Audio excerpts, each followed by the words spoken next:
berkenaan dengan isu PSI atau PSR ini, kita kena fahami dengan baik di mana timbulnya isu PSI ini. PSI ini timbul apabila PTMP, Penang Transport Master Plan ataupun Plan Induk Pengangkutan Negeri Pulau Pinang, iaitulah Plan Induk ni dibentang buat pertama kalinya oleh Halcro, konsultan Halcro membentangkan plan pengangkutan Pulau Pinang ni untuk mengatasi, objektif dia untuk mengatasi kesesakan lalu lintas ataupun kesesakan trafik di negeri Pulau Pinang ni. Memang kalau kata waktu puncak, waktu nak datang kerja pukul 6 pagi, 7 pagi, itu waktu yang orang kata jam teruk lah nak masuk ke Pulau Pinang ni, sebab kebanyakan pekerja-pekerja kilang di sini mari daripada Sungai Petani, dari sebelah tanah besar sana. Jadi pada waktu itu akan berlaku orang kata kesesakan lalu lintas yang sangat dahsyat, sangat parah. Begitu juga dengan waktu pukul 4 petang sehinggalah selepas daripada waktu maghrib, lepas pada waktu masyak, itu waktu puncak juga, di mana daripada Pulau Pinang ni nak keluar jambatan Pulau Pinang akan sesak, dan daripada Batu Kawan hingga Sungai Dua di Lebuh Raya juga akan menghadapi masalah kesesakan lalu lintas yang sangat parah. Baik, itulah maknanya kerajaan membuat kajian, iaitulah kesesakan lalu lintas ni bermula daripada bandar Georgetown pada waktu balik kerja ni, iaitulah di pejabat di Komtak, hinggalah di kawasan perkilangan daripada Bayan Baru sana, kan. Kemudiannya nak menuju kepada jambatan Pulau Pinang tu berlaku kesesakan yang sangat parah. Jadi kerajaan dahulunya telah pun orang kata membuat kajian tentang plan induk ni di akhir pemerintahan Barisan Nasional, dan Halcro membentangkan kajian itu di awal pemerintahan Pakatan Rakyat ketika itu, dan seterusnya Pakatan Harapan lah. Waktu DAP memerintah, di mana Halcro telah membentangkan plan itu dengan kos banyak 10 bilion ringgit. Jadi DAP dan juga Pakatan Harapan ini, mereka telah mengubah konsultan tu kepada SRS Konsortium. SRS inilah yang tolong kita membuat kajian semula dan membentangkan dahulunya 10 bilion itu tidak ada PIL, Penang Island Link, iaitulah Lebuh Raya dalam pulau, dan juga terowong bawah laut, dan juga LRT, di mana bila ada SRS masuk maka diwujudkan LRT, diwujudkan jajaran terowong bawah laut, kemudian diwujudkan jajaran Penang Island Link, yang menyebabkan kos meningkat kepada 46 bilion ringgit pada ketika itu. Jadi daripada situlah katanya untuk nak membiayai PTMP yang bernilai 46 bilion itu, maka dicadangkan iaitulah penambakan 3 pulau ataupun PSR, Penang South Reclamation, dengan tujuan untuk nak jual dan juga mendanai kepada projek PTMP yang bernilai 46 bilion ringgit pada ketika itu. Maka dengan sebab itulah maknanya ada timbulnya penambakan 3 pulau. Di situlah maknanya keluar idea daripada SRS konsortium untuk menambah 3 pulau. 3 pulau di selatan Pulau Pinang itu. Jadi PSI ini ataupun Penang South Reclamation ini sekarang disebut PSI, Penang South Island. Sebab tu di sini pun kita lihat dah ada pembohongan ataupun satu orang kata pelencongan daripada maksud yang sebenarnya, iaitulah PSR ni untuk mendanai kepada projek PTMP. Tapi hari ini diubah seolah-olah macam PSI ni satu projek ekonomi kerajaan negeri Pulau Pinang. Situ pun kita nampaklah bagaimana orang kata manipulasi terhadap tujuan ataupun objektif sebenar penambakan 3 pulau itu, kan. Jadi kita sebenarnya konsisten bersama dengan para nelayan daripada awal di mana para nelayan bangun orang kata buat tunjuk perasaan sehinggalah ke parlimen, bertemu dengan menteri pada ketika itu daripada zaman pemerintahan Barisan Nasional, sehinggalah masuk kepada apa nama pemerintahan Pakatan Harapan pada 22 bulan, sampailah kepada saat ini mereka masih lagi orang kata apa, mau supaya PSR itu dibatalkan terus sama sekali. Baru-baru ni PMX dia datang dan apa nama, baru-baru ni kita diumumkan oleh Ketua Menteri Pulau Pinang bahawa PSR ini nak dilaksanakan, dapat EIA dah kan, kajian apa nama boleh laksanaan lah tentang laut apa semua ni. Jadi dia kata dia peroleh lah, dia nak jalan, tak boleh buat 3 pulau, 1 pulau pun jadilah. Ini masalah tambakan ini, dia bakal merosakkan ekosistem laut. Maknanya laut akan terganggu, akan menjadi pencemaran, dan juga kehidupan ikan juga dan hasil laut akan terganggu, bahkan akan melenyapkan orang kata apa, ikan dan juga kehidupan laut yang berada di situ. Sedangkan tempat yang dicadangkan bermula daripada Permatang Damat Laut, itu pulau yang pertama, sehinggalah apa nama ni, Sungai Batu dan juga Teluk Kumbar, Pulau 2 dan Pulau 3. Maka kawasan itu adalah kawasan yang sangat kaya dengan udang dan ikan, sehingga kan disebut sebagai lubuk emas oleh nelayan. Sehingga kan maknanya di sebelah apa nama ni, Kedah Selatan dan juga Perak Utara, depa tangkap ikan sana tak berapa lumayan, depa akan mari ke sini. Ada waktu-waktu tertentu nelayan-nelayan daripada sana, daripada Perak Utara dan juga apa nama ni, Kedah Selatan akan datang untuk buka di kawasan itu kerana sangat lumayan.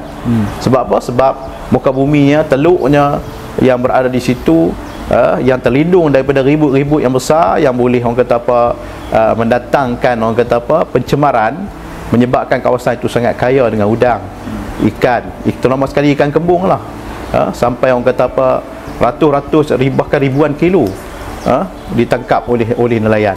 Kan? Jadi kawasan yang kaya dengan nelayan, diketahui oleh pihak LKIM, diketahui oleh semua nelayan yang itu, tiba-tiba nak ditambak di kawasan itu, mana nelayan tak marah?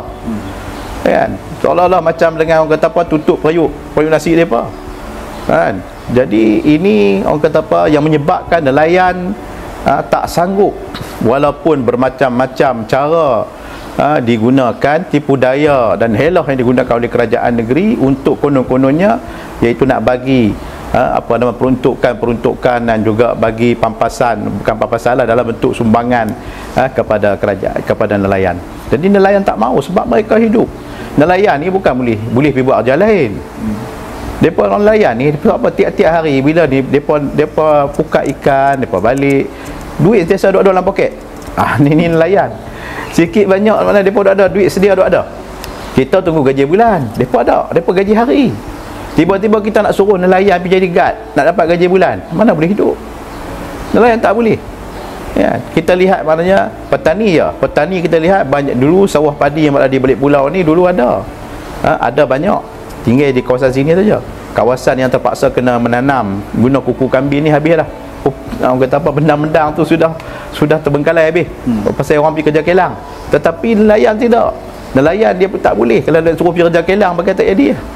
Ya, nak suruh pergi buat kerja lain tak boleh. Kehidupan mereka kerana ada orang kata apa, ada kata sentimental ni lah, kehidupan mereka ni kerana apa nama, di antaranya ialah mereka memiliki duit hari-hari, duit poket hari-hari ada. Mereka agak lumayan juga sebenarnya apa pendapatan nelayan.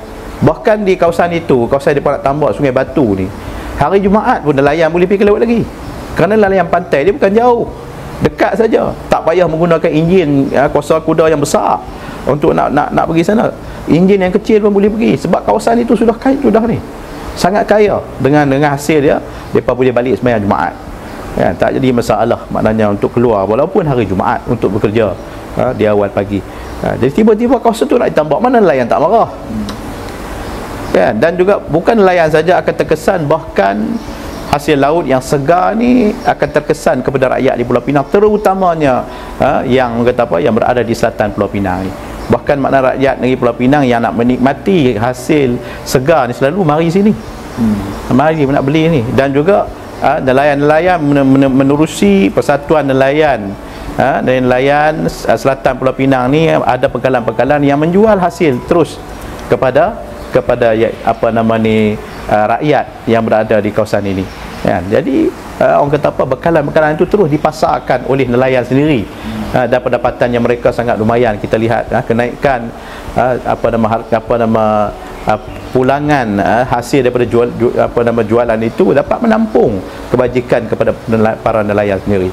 Sebab itu PEN Mutiara, iaitu Persatuan Nelayan Pulau Pinang pun maknanya bersama-sama dengan nelayan menolak tambakan 3 pulau. Jadi orang sebut kalau tak boleh satu pun terjejas sama juga. Sebab air laut ni dia pasang surut dia 1 km. Dia akan bawa apa sahaja yang ada dalam laut, pencemaran. Yang sekarang ni kerja-kerja piling untuk kabel, untuk kabel laluan kabel ini, itu pun sudah menyebabkan ternakan ikan sangka di Pulau Jerjok tu mati. Kalau lah maknanya ditambak yang begitu besar dengan skala yang besar, satu pulau tu setengah daripada 3 pulau tu 2000 ekar lebih, apa akan jadi kepada laut? Dulu berlaku pencemaran sewaktu dahulu, daripada korek pelabuhan Pulau Pinang tu untuk orang kata apa, nak diperdalamkan kawasan-kawasan tu.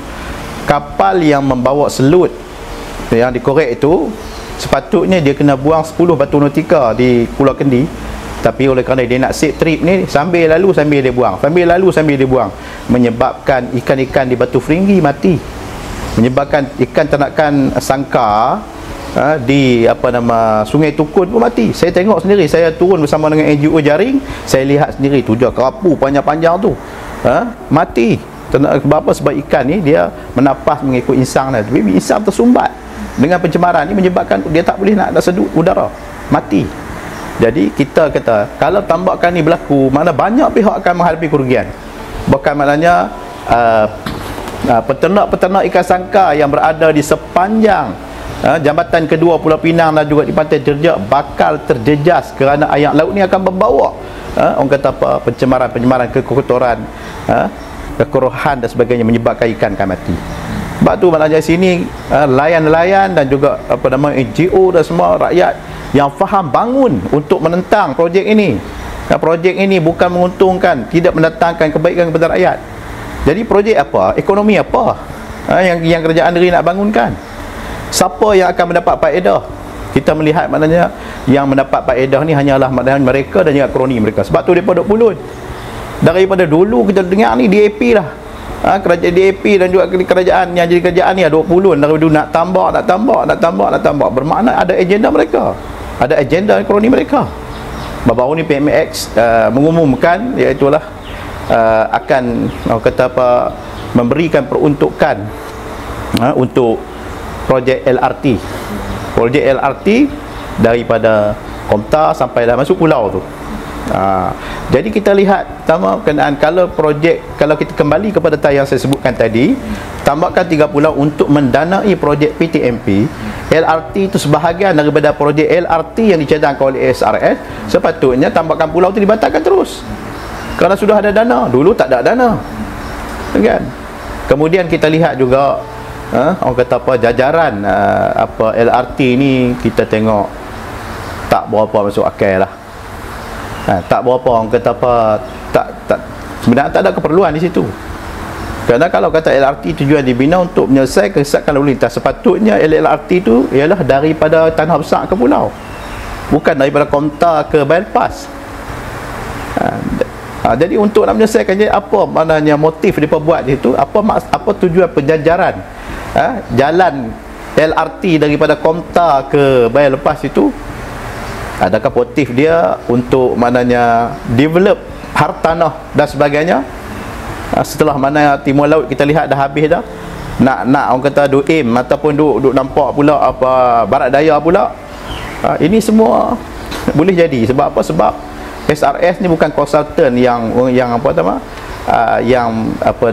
bukan bidang dia dalam menyelesaikan masalah kesesakan lalu lintas.